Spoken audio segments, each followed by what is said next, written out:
Hello everyone, my name is Jay Shipala. Um, I'm going to be doing my first pro wrestling video on YouTube. I am a TNA fan, I'll admit this, though a lot of people are not exactly big fans of the company. I like TNA, I think it's refreshing to see a company that's not only able to compete with WWE, but willing to compete with the WWE. Many companies don't have the money, they don't have the wrestlers, they don't have the well, I guess you could say experience. The TNA does. That being said, there are many flaws. My first video is to point out a few flaws, and for each flaw I point out right immediately after, I will bring up a solution. First things first, I will start with TNA's big problem, which is their oversized roster. A pro wrestling company needs to have a balanced number of people on the roster. That way people can have television time. When you have too many, it's time to start making cuts. And I think too many markers around maybe 30, especially when your product has a sheerly high number of promos, which is another thing that I want to get to. TNA has 40 wrestlers. Out of those 40, about 4 of them are inactive right now, leaving 36. The inactive ones, aka the people who haven't wrestled in a little while, Amazing Red, Mick Foley, Desmond Wolfe, and there's one more, I'll have to get back on that, but TNA on the roster. Now there's many ways they can do this. One is the easiest one, firing the people on the extra fat. There are a lot of wrestlers there that, quite honestly, I don't think really have their purpose. I might be a fan of Orlando Jordan, but he's one of them. Rob Terry is another one. He has improved a lot, but he's not quite needed. There are no storylines for him. There's nothing that TNA is or wants to do with him at the moment, so why have him around? That's what I'm saying. I'm sure others of you can think of wrestlers that could be cut, but as of now, those are the two main ones. Another thing that TNA can do, they started this already with one wrestler, Kevin Nash. TNA is a company that has older guys and younger guys. You have a good number of older wrestlers who are not in their prime anymore, and yet a number of them are staunchly against sharing the spotlight.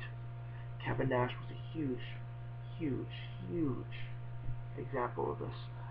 He recently left TNA because I believe it was because they wouldn't pay enough. I'm not quite up to date with that. Was never a huge fan of Kevin Nash. But TNA still has these wrestlers. People like, for example, RVD, huge example. RVD has an ego that is definitely known.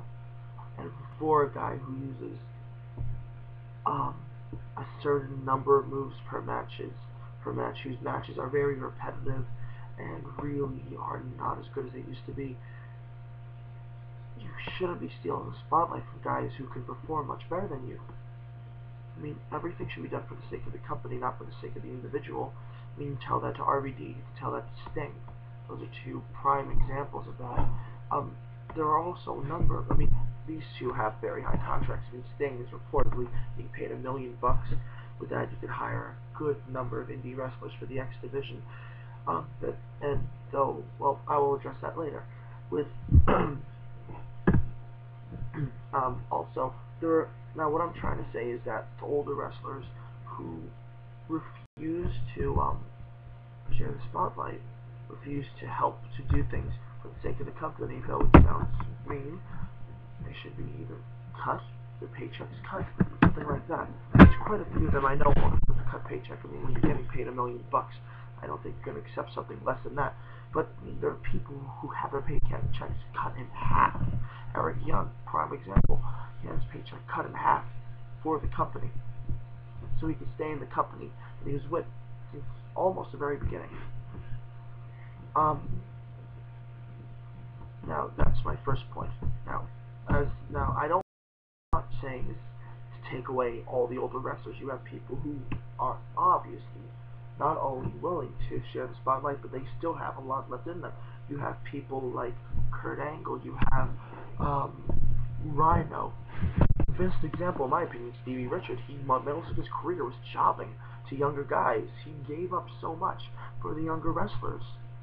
I mean, when after his very small push in in WWE, he had a small push in ECW. Then he reverted back to being a jobber. Jobbed to Kozlov. Jobbed to a number of wrestlers. This is one guy who's given up most of his career for the younger guys. I think this is, and he could still definitely go on in the ring. I mean, he's shown that he's willing to help out younger people, put them over.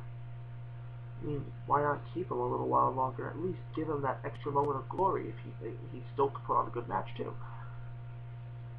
People that can do that, leave them on the roster. People that just can't, the door's there for you.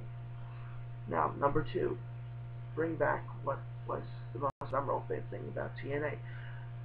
Well, one thing that could be interpreted as the 6-sided ring, which is something that I would like brought back. But another thing that I would like brought back, well, not brought back, but put into more focus, is the X Division. What that means is that TNA, what that means is that TNA should get the X Division. Nice. What I mean is that TNA should not only get back the X Division, but expand it. We have a number of wrestlers in TNA right now who have been there for a while. A majority of them are X Division competitors. What I believe TNA should do with the money made or saved from firing the multi-million-dollar contracts, the contracts that honestly are too much for their pockets, aka Sting, RVD, Hogan, that's another one, and so on. Hire a number of indie competitors who are an epitome of the X Division. In fact, not only do that, but work with other companies. Currently, TNA wants to work with AAA. Earlier in the year, Tommy Dreamer was a big supporter of TNA working with Ring of Honor. I don't know where that went. That I think would be a very, very good idea.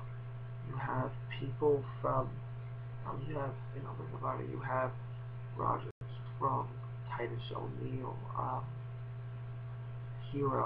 Chris Hero, who else? Kenny King. You have a number of wrestlers who are brilliant high flyers, and they would fit in so well with the X Division. I almost forgot Kenny Steen, Generico, Delirious, so on and so forth. And hey, I mean, do I have to talk about Lucha Libre at all? I mean, that's obvious. And plus, since Spike TV and MTV are on decent terms, you also have Lucha Libre USA in your hands. I mean, if you make a new X Division out of that, would be perfect.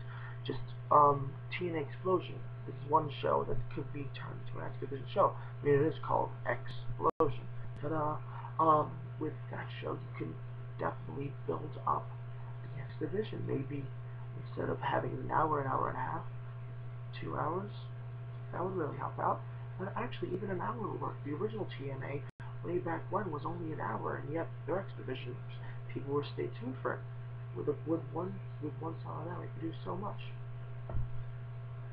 Then, what would you do with the other show? Well, I said that you could have a talent extension to other companies. However, I didn't only say that X Division wrestlers had to be brought in from that talent extension, since you're working hand in hand, negotiating who goes where to work with whom for the time being. You could also have people from those companies that are less X Division-esque, I guess you could say, or even that are X Division-esque go to the main show. Show off a bit. Would be in matches. For one, that would be pretty great, I think. I mean, with TNA's current roster, it would be cut down significantly if you have most of the X Division performing on one show, which, so, why not have other people that are from other companies that are being part of the talent initiative go in?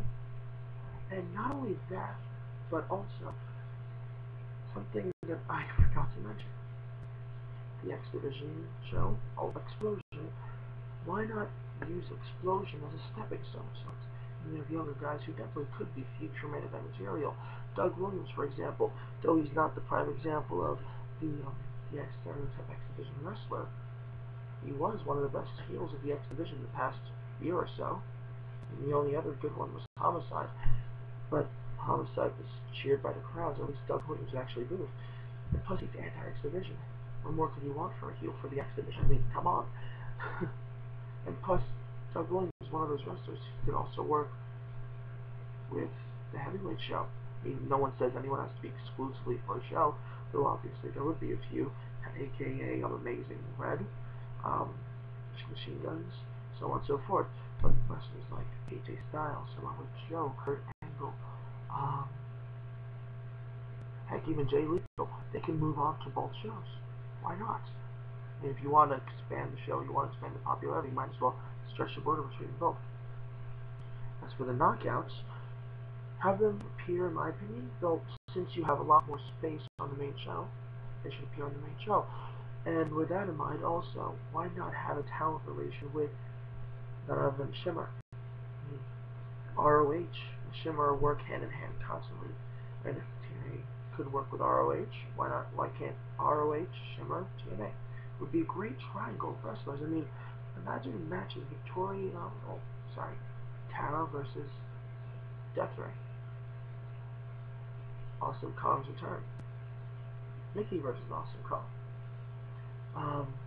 Mickey versus Daisy Hayes. I mean, I wouldn't mind seeing that.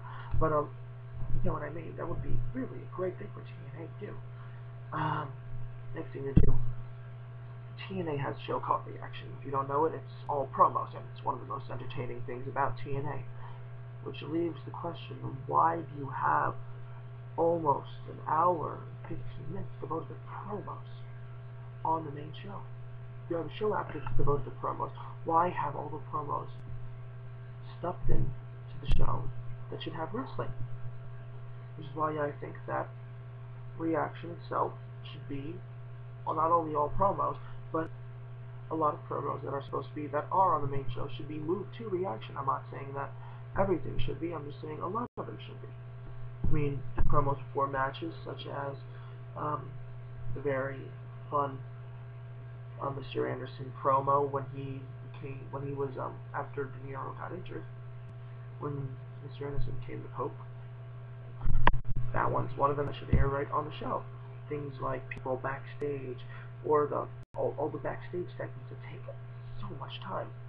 Put it on Reaction. The other thing I believe should happen. More writers. I mean, that's something else. With TNA now, I believe that you need writers that don't repeat things. Russo was good at the time. He definitely was.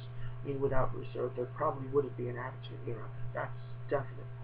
However, when it comes down to it, you have to admit Russo's tactics, Russo's ideas, every single thing he's doing now is a bit stale. It's a bit repetitive. There are some things that are, I admit, I like. For example, Jeff Hardy's heel turn. However, besides that, constant uses of stables, main event mafia, you have the main event mafia, you've got Fortune, you have I'm trying to remember right now, World Elite, Hogan's, what's it called, the one that I don't really like, that one. You have so many stables. It's becoming like NWO 2.0. Oh, EV 2.0, that's another one. NWO 2.0. One stable for a while. I mean, I wouldn't mind if you just had Fortune for a while. Fortune is one of those stables. You have a bunch of young guys in the stable. That's promoting younger guys. Perfect.